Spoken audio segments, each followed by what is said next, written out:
அனைவருக்கும் ஸ்தோத்திரம். தொடர்ந்து தொடர் வேதாகமத்தை வாசிக்கலாம். தயவு செய்து கேட்பவர்கள், முகநூலில் கேட்பவர்கள் இதை நீங்கள் சப்ஸ்கிரைப் பண்ணி உற்சாகப்படுத்தும்படி அன்போடு உங்களை கேட்டுக்கொள்கின்றேன். இதனுடைய நோக்கம் பிள்ளைகளிடத்தில், மக்களிடத்தில் வேதத்தை வாசிக்கின்ற பழக்கத்தை உருவாக்குவதே. ஆகவே தயவு கூர்ந்து இதுக்கு ஆதரவு தாருங்கள். கர்த்தர் உங்களையும் குடும்பங்களை ஆசீர்வதிப்பதாக.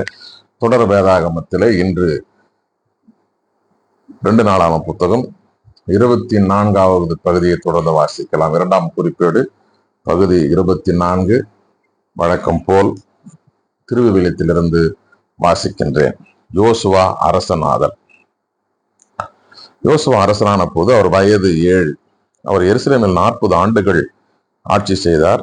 பெயர்செபாவை சார்ந்த சிபியா என்பவளே அவர் தாய். குரு யோயாதாவின் வாழ்நாள் முழுவதும் யோசுவா ஆண்டவர் பார்வையில் நேரியன செய்தார். யோயாதா அவருக்கு 2 பெண்களை மணமுடித்து வைத்தார். அவர்கள் வழியாக அவருக்கு புதல்வியர் பிறந்தனர். பின்னர் ஆண்டவரின் இல்லத்தை புதுப்பிக்க யோசுவா விரும்பினார். எனவே அவர் குருக்களையும் லேவியரையும் ஒன்று கூட்டி அவர்களிடம், நீங்கள் யூதா நகர்களுக்கெல்லாம் சென்று உங்கள் கடவுளின் இல்லத்தை ஆண்டுதோறும் பழுது பார்க்க இஸ்ரேல் எங்கும் பணம் சேகரியுங்கள், இதனை விரைவாக செய்யுங்கள் என்றார். ஆனால் லேவியர் இதை விரைவாக செய்யவில்லை. ஆகியால் அரசர் தலைமை குரு யோயாதாவை அழைத்து, ஆண்டவரின் அடியாராகிய மோசே உடன்படிக்கை கூடாரத்திற்காக இஸ்ரேல் மக்கள் எல்லோரும் வாரி கொடுக்குமாறு பணித்தார். லேவியரோ அவ்வரியை யூதாவிலும் எருசலேமிலும் வசூலிக்காமல் இருப்பதை நீர் ஏன் கண்டிக்காமல் இருக்கிறீர்? அந்த தீய பெண் அத்தலியாவும் அவருடைய புதல்வர்களும் கடவுளின் இல்லத்தினுள் வன்முறையாய் நுழைந்து ஆண்டவரின் இல்லத்து புனித பொருள்களை எல்லாம் கொள்ளையிட்டு அவற்றை பாகால்களுக்காக பயன்படுத்தினர் என்றார். பின்னர் அரசரின் கட்டளைக்கேற்ப ஒரு பெட்டியை செய்து அதை ஆண்டவரின் இல்லத்து வாயிலறி வெளியே வைத்தனர்.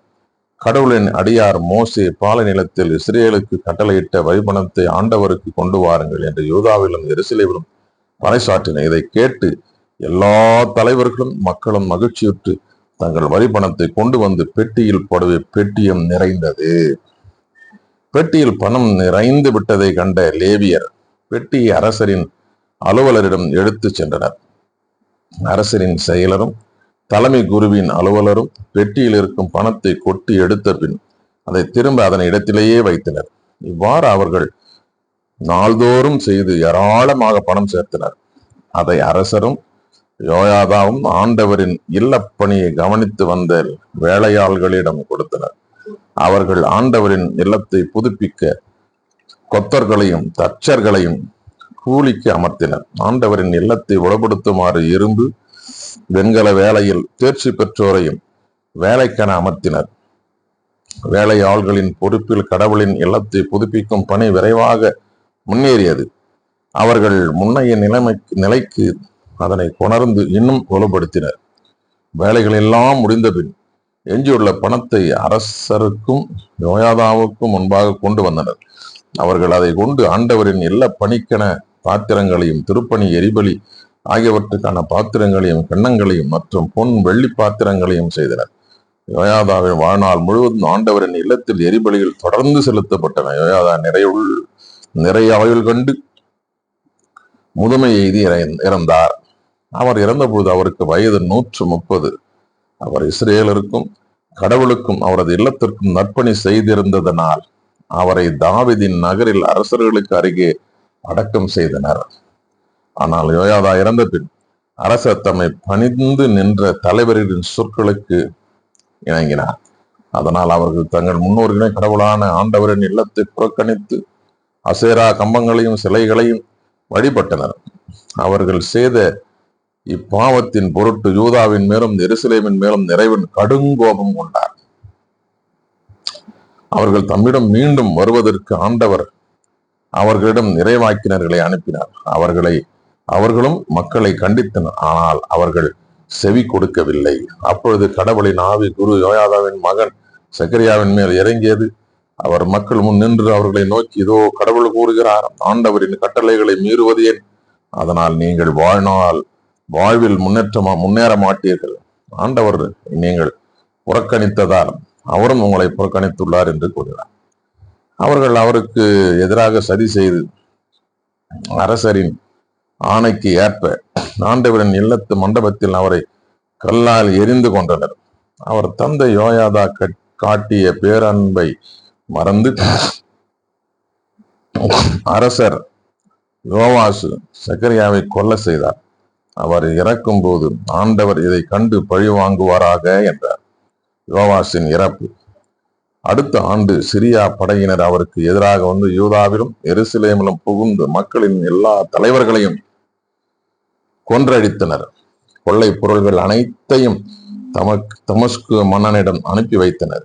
சிரியர் மிக சிறு படையுடன் தான் வந்தனர். இருப்பினும் தங்கள் முன்னோரின் கடவுளான ஆண்டவரை இஸ்ரேல் புறக்கணித்ததால் ஆண்டவர் அவர்களது பெரும் படையை சிரியரின் கையில் ஒப்புவித்தார். அவர்கள் யோவாசை தண்டித்தனர். கடும் காயமுற்ற நிலையில் யோவாசை சிரியர் விட்டு சென்றனர். அவருடைய அலுவலர்களோ அவருக்கு எதிராக சதி செய்து குரு யோயாதாவின் மகனின் இரத்தப்பழியின் பொருட்டு அவரது படுக்கையிலேயே அவரை கொண்டனர். தாவீதின் நகரத்தில் அவர் சடலத்தை அடக்கம் செய்தனர். ஆனால் அவர்களின் கல்லறைகளில் அவரை அடக்கம் செய்யவில்லை. அவருக்கு எதிராக சதி செய்தனர். அம்மோனியனான செமையாத்தின் மகன் சாபாத்தும் மோவாபியனான சிம்ரித்தின் மகன் யோசபாத்தும் ஆவர். அவர் புதல்வர் பற்றியும் அவருக்கு எதிரான பல இறைவாக்குகள் பற்றியும் கடவுளின் இல்லத்தை அவர் வலுப்படுத்தியது குறித்தும் அரசர்களின் ஆய்வேட்டில் எழுதப்பட்டுள்ளன. அவருக்கு பின் அவர் மகன் அமட்சியா அரசனானான். யூதாவின் அரசன் அமட்சியா. பகுதி 25 தொடர்ந்து வாசிக்கலாம். அமட்சியா அரசனான பொழுது அவனுக்கு வயது 25. அவன் எருசலேமில் 29 ஆண்டுகள் ஆட்சி செய்தான். எருசலேமை சார்ந்த யோதாம் என்பவளே அவன் தாய். ஆண்டவரின் பார்வையில் நேர்மையானதை அவன் செய்தான். இருப்பினும் முழு மனதுடன் அவ்வாறு செய்யவில்லை. அவனது அரசை வலுப்படுத்திய பின் தன் தந்தையான அரசனை கொன்ற அலுவலர்களை கொலை செய்தான். புதல்வர் பொருட்டு தந்தையர் பொருட்டு புதல்வரும் இறக்கக்கூடாது. மாறாக அவனவன் தனது பாவத்தின் பொருட்டு இறக்க வேண்டும் என்ற மோசையின் திருச்சட்ட நூலில் எழுதப்பட்டுள்ள ஆண்டவரின் கட்டளைப்படி அவர்களின் புதல்வர்களை அவன் கொல்லவில்லை. புதல்வர் பொருட்டு தந்தையர் பொருட்டு புதல்வரும் இறக்கக்கூடாது. மாறாக அவனவன் தனது பாவத்தின் பொருட்டு இறக்க வேண்டும் என்ற மோசேயின் திருச்சட்ட நூலில் எழுதப்பட்டுள்ள ஆண்டவரின் கட்டளைப்படி அவர்களின் புதல்வர்களை அவன் கொல்லவில்லை.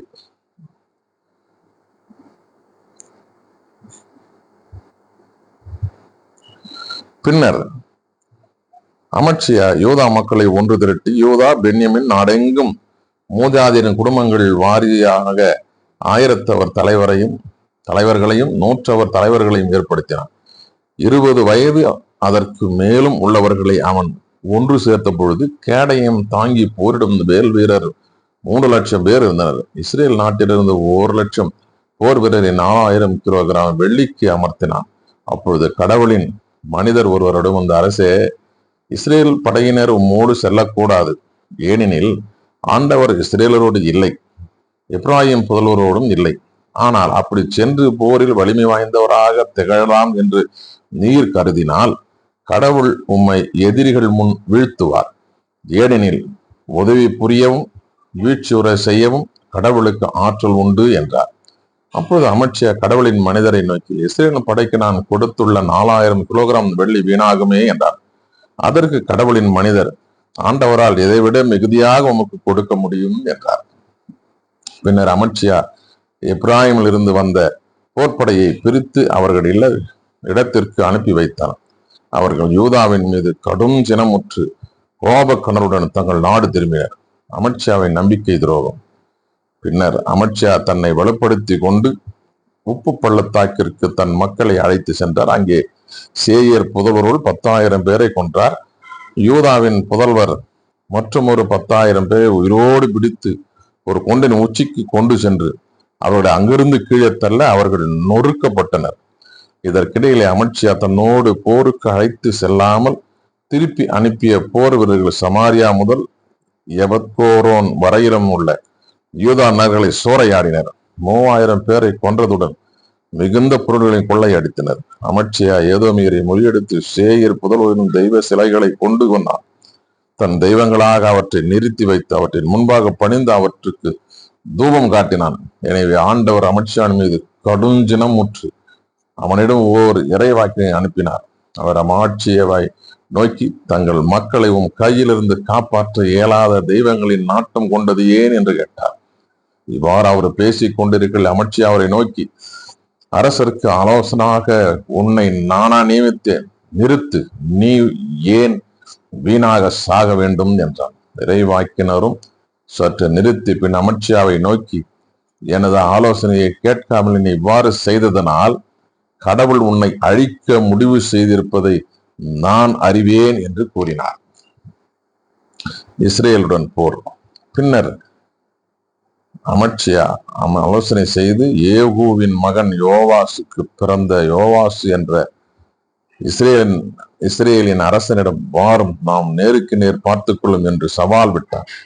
இஸ்ரேலின் அரசன் யோவாசு யூதாவின் அரசன் அமட்சியாவுக்கு ஆள் அனுப்பி, லெபனோன் முச்செடி லெபனோன் கேதுரு மரத்துக்கிட்டும் தூது அனுப்பி, நீ உன் மக்களை என் மகனுக்கு மனம் முடித்து கொடு என்று கேட்டதாம். அப்பொழுது லெபனோன் காட்டு விலங்கு ஒன்று அவ்வழியே போகையில் அம்முச்செடி மிதித்து போட்டதாம். ஏதோமை நீர் முறியடித்ததனால் உன் இதயம் தற்பெருமை கொண்டு எழுகிறது. இப்பொழுது நீர் உன் வீட்டிலேயே இரும். நீரும் உம்மோடு யூதாவும் வீழ்ச்சியுறும்படி தீமையை நீர் ஏன் தேடிக்கொள்ள வேண்டும் என்று பதிலளித்தான். ஆனால் அமட்சியா அதை காதில் வாங்கி கொள்ளவில்லை. ஏதோமின் தெய்வங்களை அவன் வழிபட்டு வந்ததனால் அவனை எதிரிகளின் கையில் ஒப்புவிக்க கடவுள் திட்டமிட்டிருந்தார். ஆகவே இஸ்ரேலின் அரசன் யோவாசு போருக்கு புறப்பட்டு வர அவனும் யூதா அரசன் அமட்சியாவும் யூதாவின் பெத்சே மேசில் நேருக்கு நேர் மோதினர். யூதாவினர் இஸ்ரேலரால் முறியடிக்கப்பட்டு அவரவர் தம் கூடாரத்திற்கு ஓடினர். யோதாவின் அரசனும் யோவாசின் மகனுமான அமட்சியாவை யோவாகாசின் மகனும் இஸ்ரேலின் அரசனுமான யோவாசு பெத்சேமேசில் சிறைப்பிடித்து எருசலேமுக்கு இட்டுச் சென்றார். எப்பிராயிம் வாயில் தொடங்கி மூலை வாயில் வரை 400 முழ நீளத்திற்கு எருசலேம் மதிலை யோசுவா எடுத்து தள்ளினான். கடவுளின் இல்லத்தில் ஓபேது ஏதேமின் பொறுப்பில் இருந்த அனைத்து பொன் வெள்ளி, அனைத்து கலன்கள், அரண்மனையின் கருவூலங்களில் இருந்தவை ஆகியவற்றை கொள்ளையடித்தான். பிணை கைதிகளையும் சமாரியாவுக்கு இட்டுச் சென்றான். அமட்சியாவின் முடிவு. யோவாகாசின் மகனும் இஸ்ரேலின் அரசனுமான யோவாஸ் இறந்த பின்னும் யூதாவின் அரசனும் யோவாசின் மகனுமான அமட்சியா 15 ஆண்டுகள் உயிரிழந்தான். அமட்சியாவின் பிற செயல்கள் தொடக்க முதல் இறுதி வரை யூதா இஸ்ரேல் அரசர்களின் ஆட்சி குறிப்பேட்டில் எழுதப்பட்டுள்ளன அல்லவா? அமட்சியா ஆண்டவரை புறக்கணித்த காலம் முதல் எருசலேமில் அவனுக்கு எதிராக சதி உருவானது. அவன் இலாக்கீசுக்கு தப்பியோட அங்கேயும் அவர்கள் ஆள்களை அனுப்பி அவனை கொண்டனர். அவன் உடலை குதிரைகளால் எடுத்து சென்று யூதாவின் நகரில் அவன் மூதாதையருடன் அடக்கம் செய்தனர் என்றார். என்பவர்களை வாசிக்க தெரிந்து கொள்ளப்பட்ட 2 நாளாகம புஸ்தகம் 24 மற்றும் 25 வாசித்து முடிந்தாயிற்று. கடவுளுக்கு மகிமையும் மாட்சிமையும் சதாகர உண்டாகணும். தொடர்ந்து இந்த தொடர் வேதாகமத்தில் இணைந்திருங்கள். கர்த்தர் நம்மையும் நம்முடைய குடும்பங்களையும் பிள்ளைகளையும் கர்த்தர் ஆசீர்வதித்து காப்பாராக. ஆமென்.